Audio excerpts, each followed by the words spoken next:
بسم الله الرحمن الرحيم. ولما جاءهم رسول من عند الله مصدق لما معهم نبذ فريق من الذين أوتوا الكتاب الله وراء ظهورهم كأنهم لا يعلمون واتبعوا ما تتلو الشياطين على ملك سليمان وما كفر سليمان ولكن الشياطين كفروا يعلمون الناس السحر وما أنزل على الملكين ببابل هاروت وماروت وما يعلمان من أحد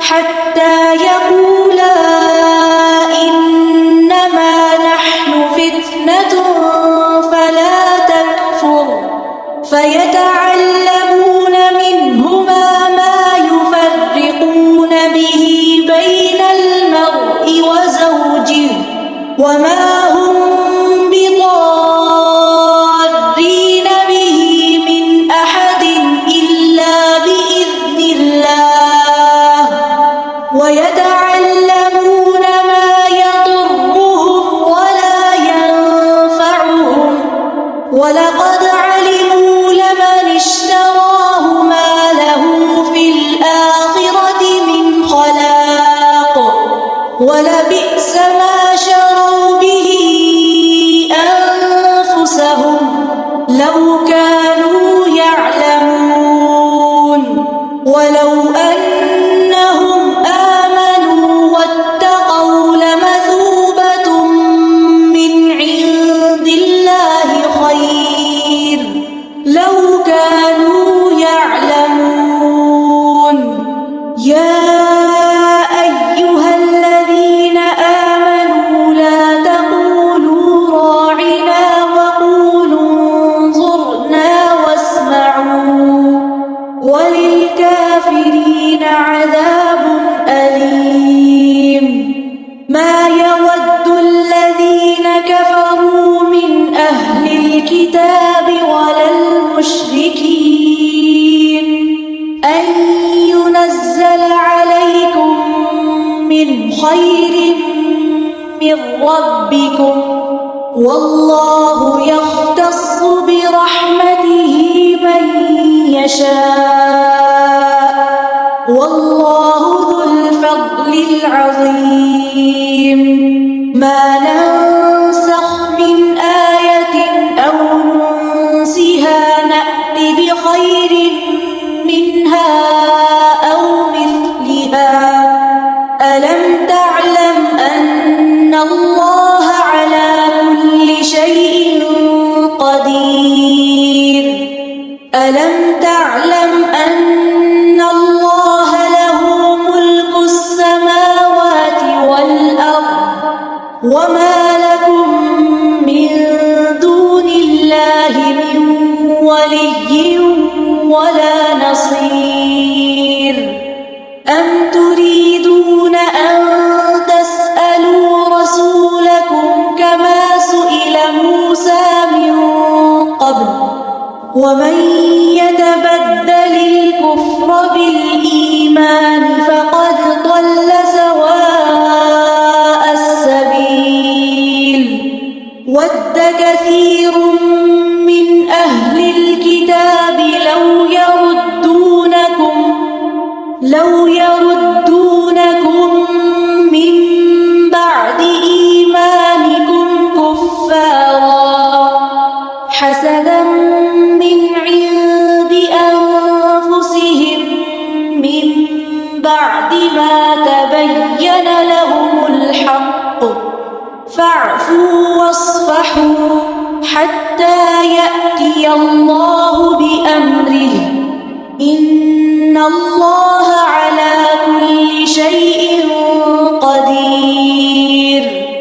وأقيموا الصلاة وآتوا الزكاة وما تقدموا لأنفسكم من خير تجدوه عند الله إن الله بما تعملون بصير.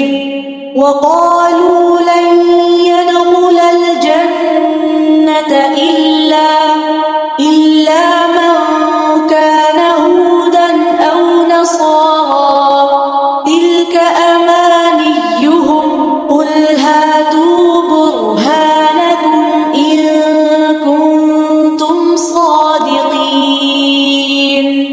بلى من أسلم وجهه لله وهو محسن فله أجره عند ربه ولا خوف عليهم ولا هم يحزنون. وقالت اليهود ليست النصارى على شيء وقالت النصارى ليست اليهود على شيء وهم يتلون الكتاب كذلك قال الذين لا يعلمون مثل قولهم فالله يحكم بينهم يوم القيامة فيما كانوا فيه يختلفون. ومن أظلم ممن منع مساجد الله أن يذكر فيها اسمه وسعى في خرابها أولئك ما كان لهم أن يدخلوها إلا خائفين لهم في الدنيا خزي ولهم في الآخرة عذاب عظيم. ولله المشرق والمغرب فأينما تولوا فثم وجه الله إن الله واسع عليم. وقالوا اتخذ الله ولدا سبحانه بل له ما في السماوات والأرض كل له قانتون. بديع السماوات والأرض وإذا قضى أمرا فإنما يقول له كن فيكون. وقال الذين لا يعلمون لولا يكلمنا الله أو تأتينا آية كذلك قال الذين من قبلهم مثل قولهم تشابهت قلوبهم قد بينا الآيات لقوم يوقنون. إنا أرسلناك بالحق بشيرا ونذيرا ولا تسأل عن أصحاب الجحيم. ولن ترضى عنك اليهود ولا النصارى حتى تتبع ملتهم قل إن هدى الله هو الهدى ولئن اتبعت أهواءهم بعد الذي جاءك من العلم ما لك من الله من ولي ولا نصير. الذين آتيناهم الكتاب يتلونه حق تلاوته أولئك يؤمنون به ومن يكفر به فأولئك هم الخاسرون. يا بني إسرائيل اذكروا نعمتي التي أنعمت عليكم وأني فضلتكم على العالمين. واتقوا يوما لا تجزي نفس عن نفس شيئا ولا يقبل منها عدل ولا تنفعها شفاعة ولا هم ينصرون. وإذ ابتلى إبراهيم ربه بكلمات فأتمهن قال إني جاعلك للناس إماما قال ومن ذريتي قال لا ينال عهد الظالمين. وإذ جعلنا البيت مثابة للناس وأمنا واتخذوا من مقام إبراهيم مصلى وعهدنا إلى إبراهيم وإسماعيل أن طهرا بيتي للطائفين والعاكفين والركع السجود. وإذ قال إبراهيم رب اجعل هذا بلدا آمنا وارزق أهله من الثمرات من آمن منهم بالله واليوم الآخر قال ومن كفر فأمتعه قليلا ثم أضطره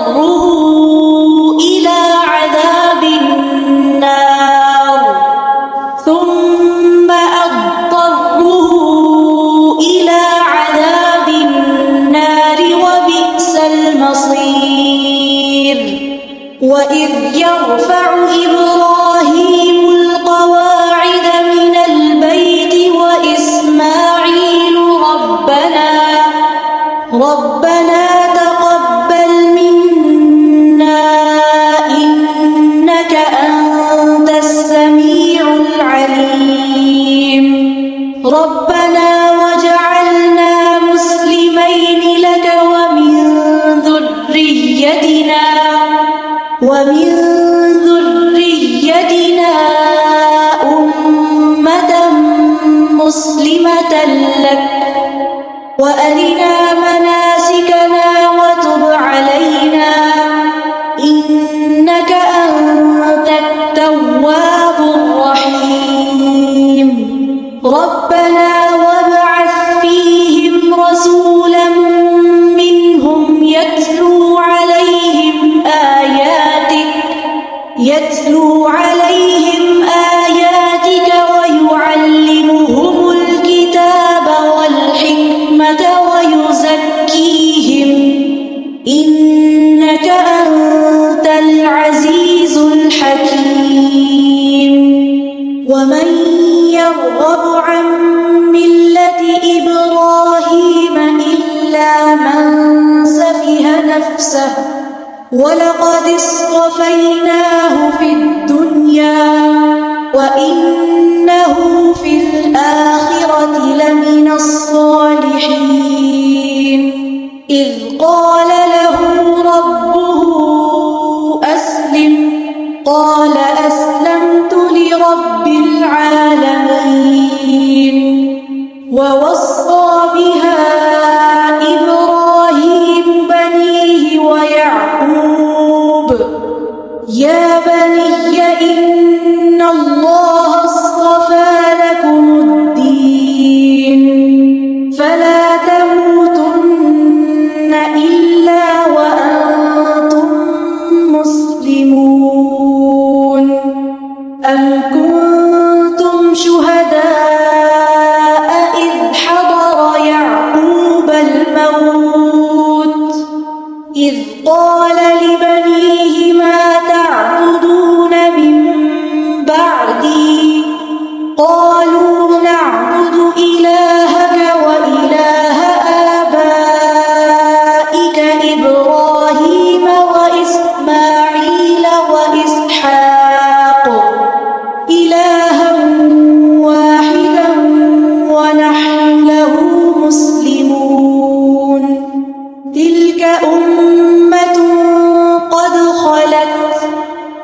لها ما كسبت ولكم ما كسبتم ولا تسألون عما كانوا يعملون.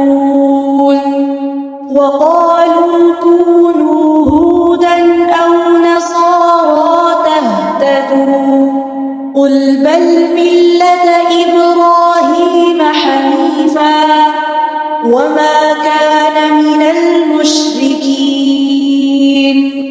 قولوا آمنا بالله وما أنزل إلينا وما أنزل إلى إبراهيم وإسماعيل وإسحاق ويعقوب والأسباط وما أوتي موسى وعيسى وما أوتي النبيون من ربهم لا نفرق بين أحد منهم ونحن له مسلمون.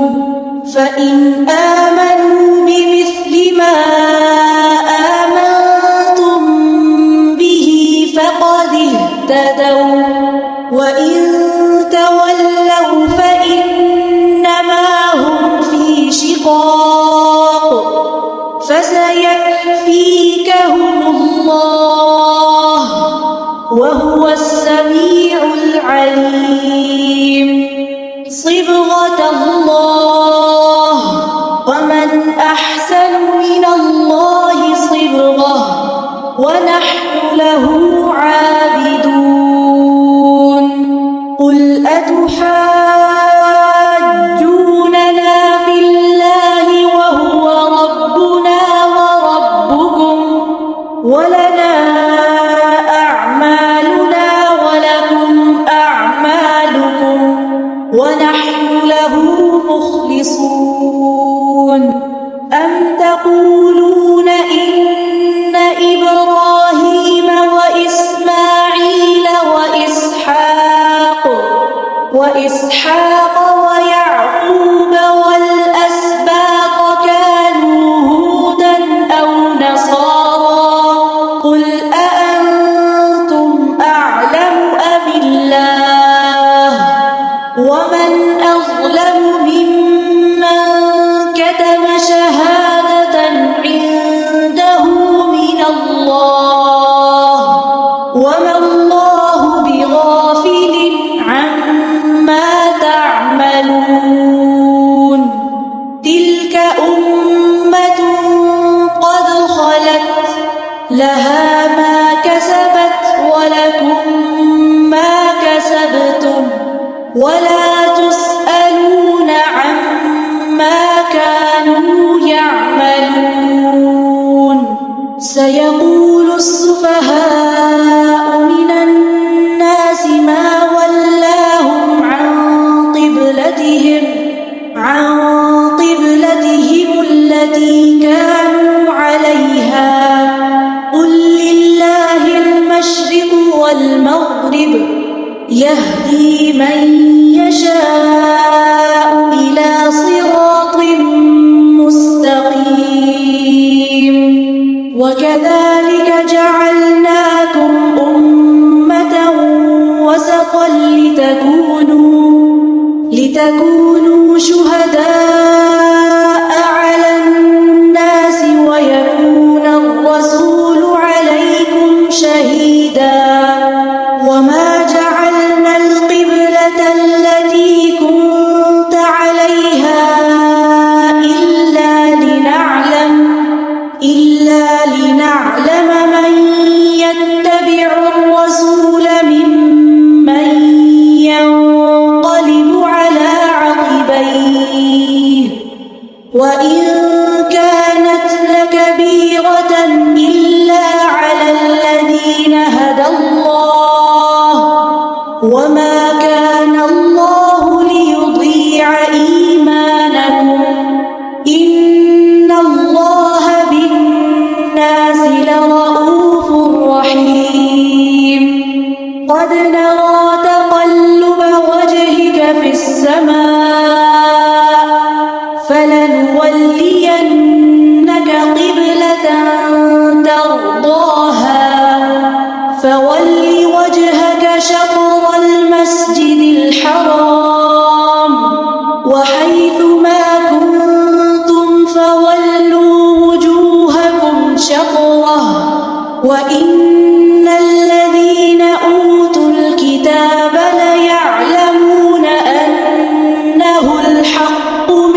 وإن فريقا منهم ليكتمون الحق وهم يعلمون.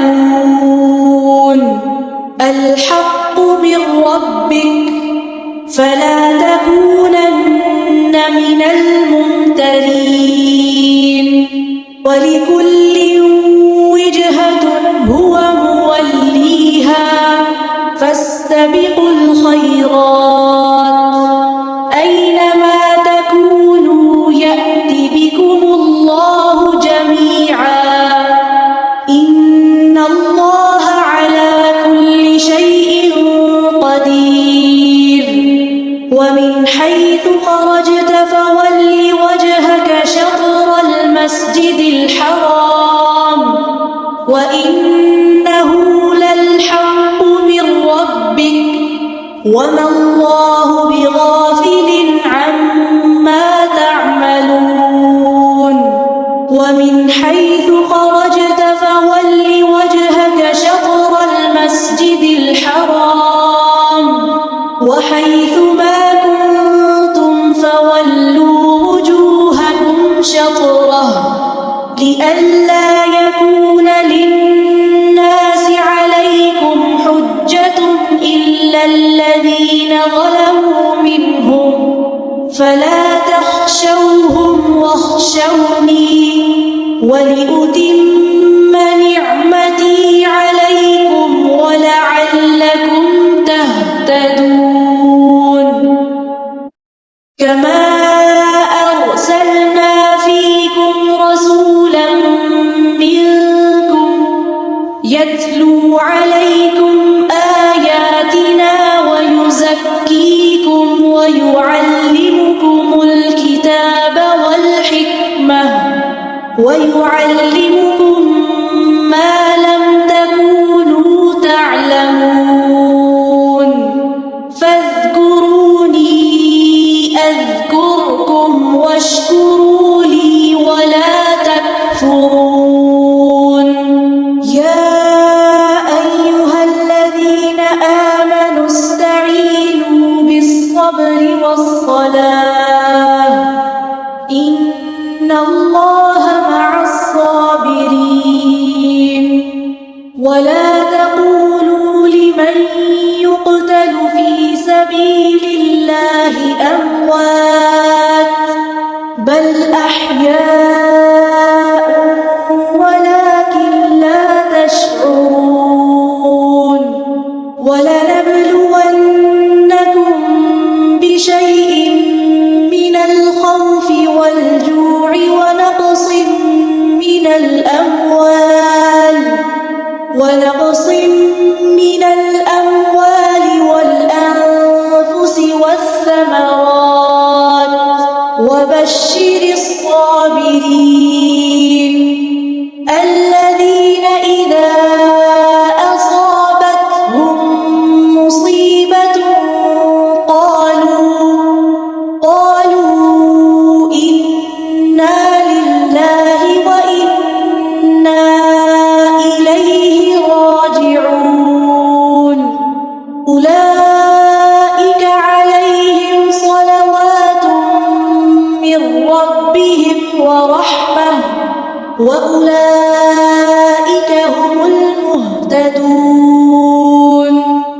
إن الصفا والمروة من شعائر الله فمن حج البيت أو اعتمر فلا جناح عليه أن يطوف بهما ومن تطوع خيرا فإن الله شاكر عليم. إن الذين يكتمون ما أنزلنا من البينات والهدى من بعد ما بيناه للناس في الكتاب أولئك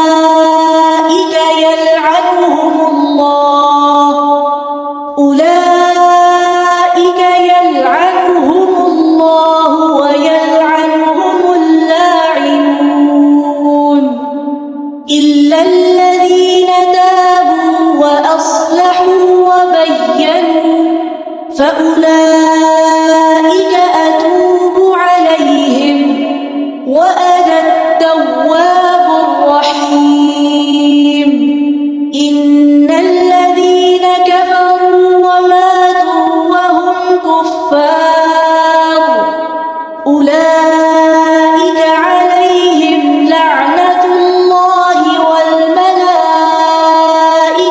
والناس أجمعين خالدين فيها لا يخفف عنهم العذاب ولا هم ينظرون وإلهكم إله واحد لا إله إلا هو الرحمن الرحيم إن في خلق السماوات والأرض واختلاف الليل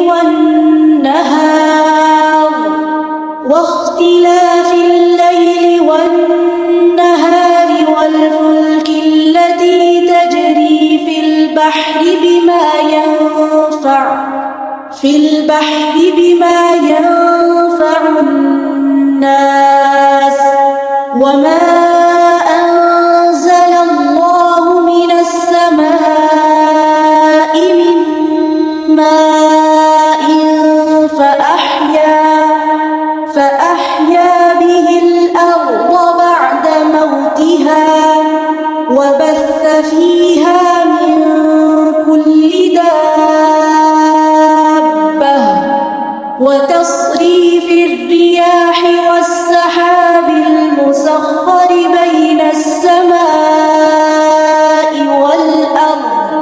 بين السماء والأرض لآيات لقوم يعقلون ومن الناس من يتخذ من دون الله أندادا يحبونهم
إلا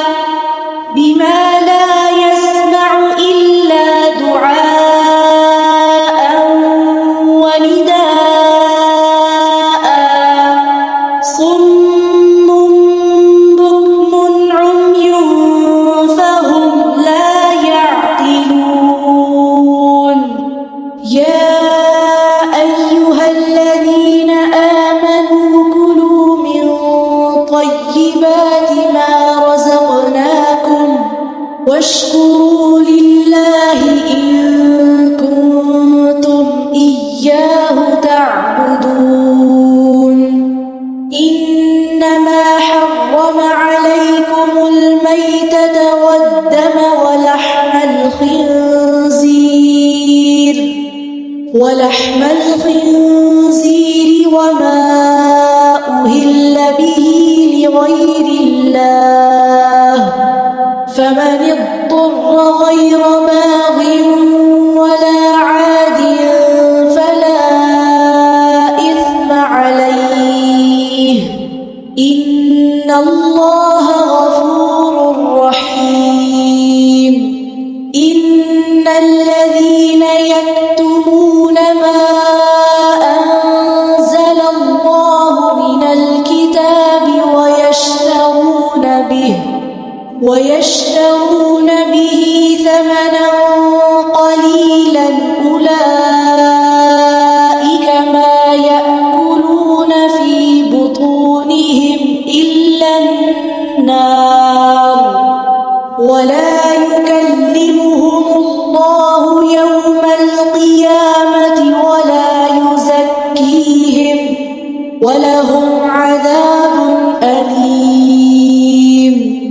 أولئك الذين اشتروا الضلالة بالهدى والعذاب بالمغفرة فما أصبرهم على النار ذلك بأن الله نزل الكتاب بالحق وإن الذين اختلفوا في الكتاب لفي شقاق بعيد ليس البر أن تولوا وجوهكم قبل المشرق والمغرب ولكن البر من آمن بالله واليوم الآخر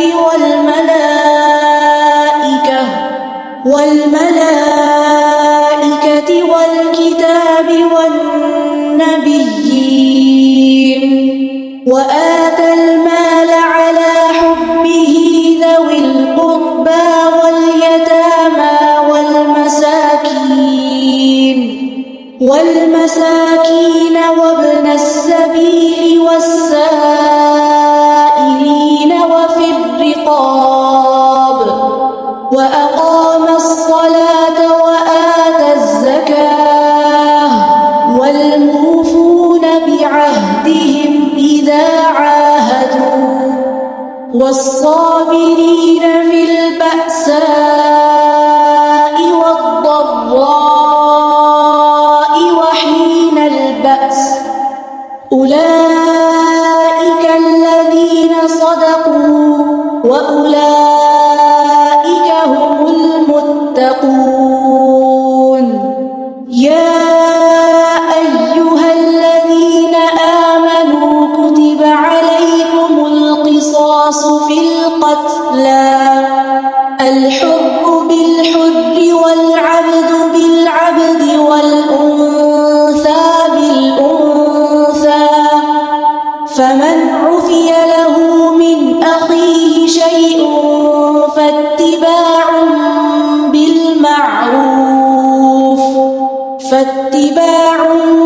بالمعروف وأداء إليه بإحسان ذلك تخفيف من ربكم ورحمة فمن اعتدى بعد ذلك فله عذاب أليم ولكم في القصاص حياة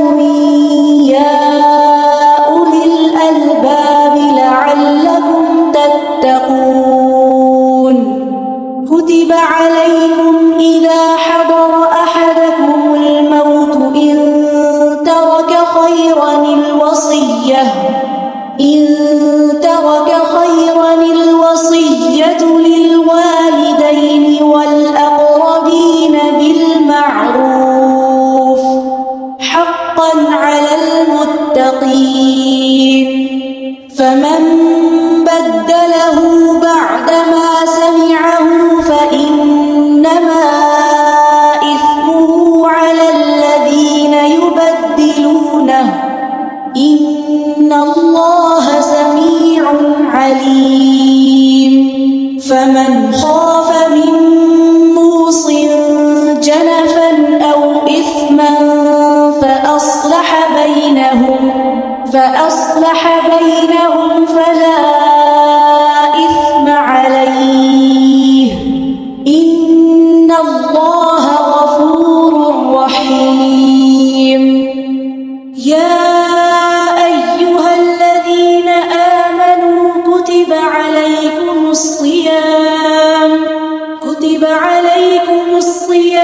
كما كتب على الذين من قبلكم لعلكم تتقون أياما معدودات فمن كان منكم مريضا أو على سفر فعدة من أيام أخر وعلى الذين يطيقونه فدية طعام مسكين فمن تطوع خيرا فهو خير له وأن تصوموا خير لكم إن كنتم تعلمون شهر رمضان الذي أنزل فيه القرآن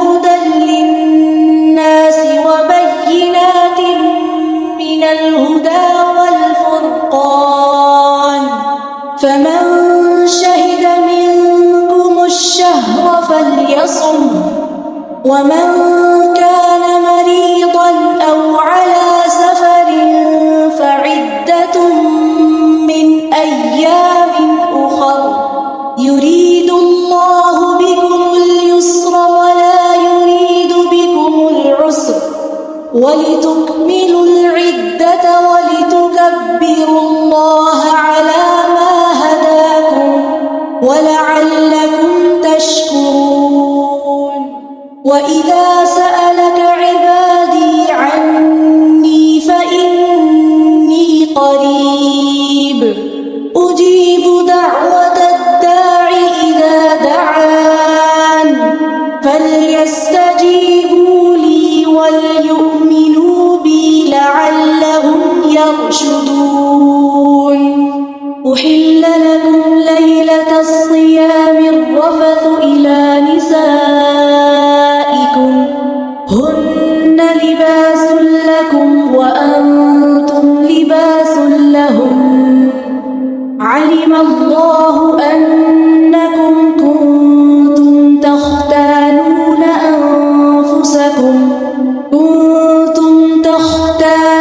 أنفسكم فتاب عليكم وعفى عنكم فالآن باشروهن وابتغوا ما كتب الله لكم وكلوا واشربوا حتى يتبين لكم الخيط الأبيض من الخيط الأسود من الفجر ثم أتموا الصيام إلى الليل ولا تباشروهن وأنتم عاكفون في المساجد تلك حدود الله فلا تقربوها كذلك يبين الله آياته للناس لعلهم يتقون ولا تأكلوا أموالكم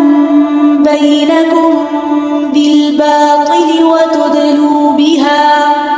وتدلوا بها إلى الحكام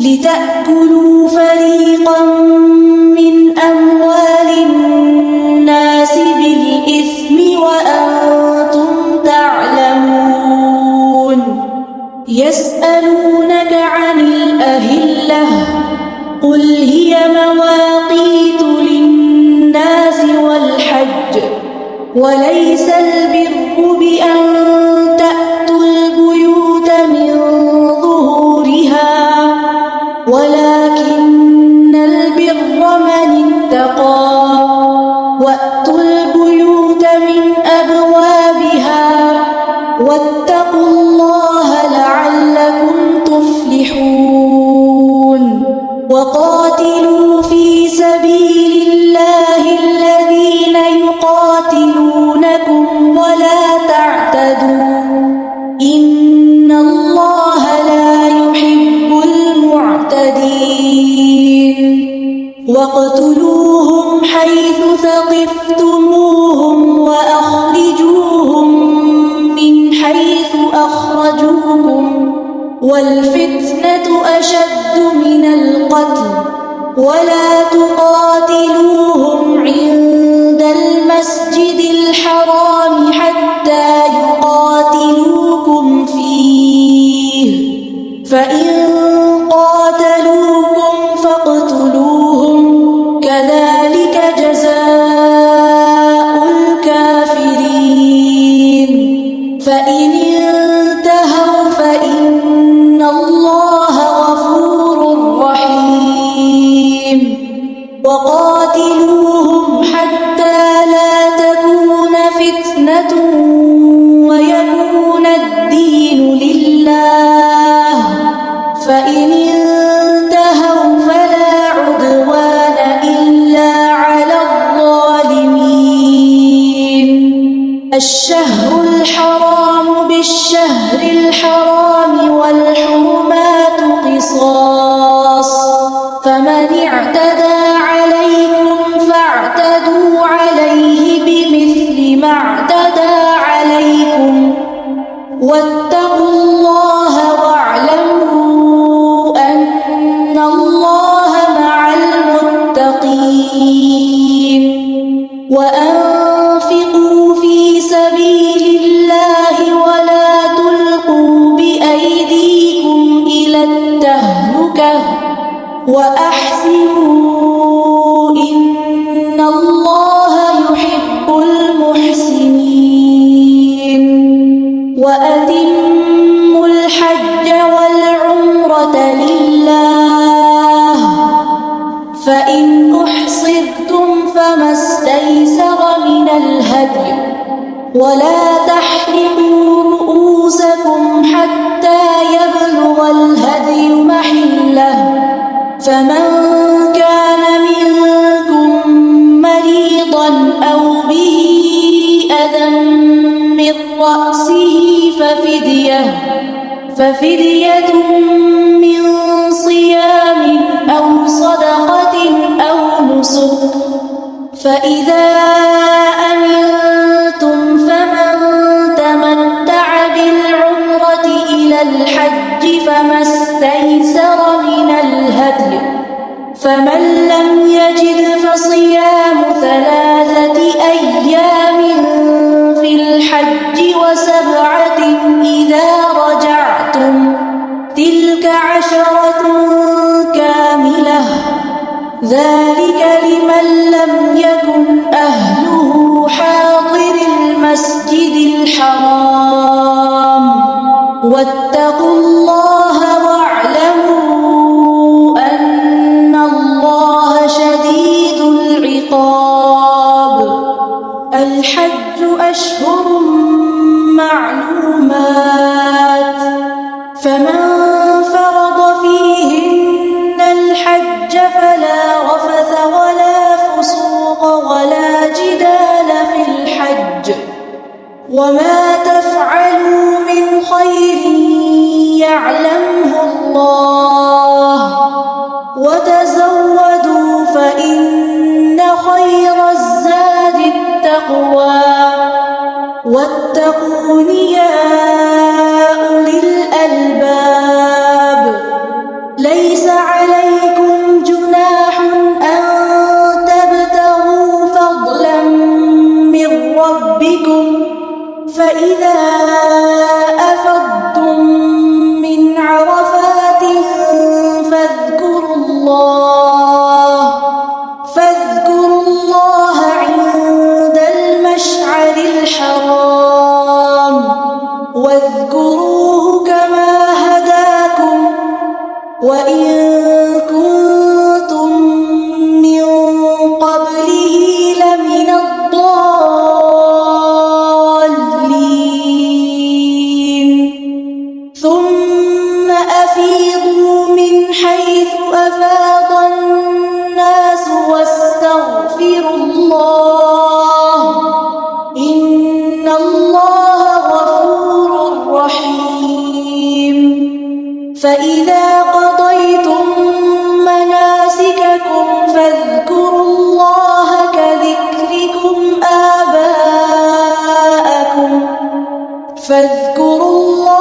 كذكركم